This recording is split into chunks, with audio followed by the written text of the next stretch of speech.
ద్వారా నేను ఎంత లాభం పొందాను అంటే, నేను ప్రతిరోజు నేను బస్సులో తిరుగుతున్నంతసేపు నాకు ఇచ్చే బస్సు టికెట్ ప్రతి టికెట్ నేను దాచిపెట్టేసుకొని అది కౌంటింగ్ చేసుకుంటూ నేను ఎంత తిరుగుతున్నాను అని కాదు ముఖ్యము, నేను ఎంత లాభం పొందాను అన్నది నాకు ముఖ్యము.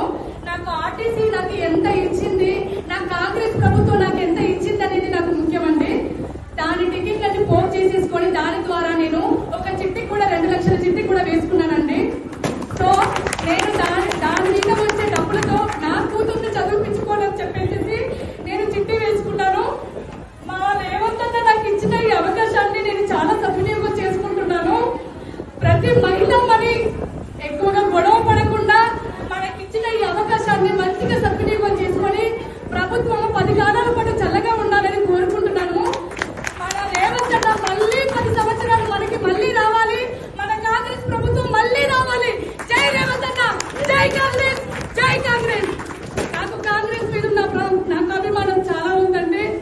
నేను చాలా పేద కుటుంబంలో పుట్టాను నేను, కానీ నాకు ఇచ్చిన ప్రభుత్వం చాలా అవకాశాలు ఇచ్చింది. ఉచిత బియ్యం ఇచ్చిందండి. ప్రతి నెల 15,000 రూపాయలు అవుతుంటదండి మన ఇంటికి.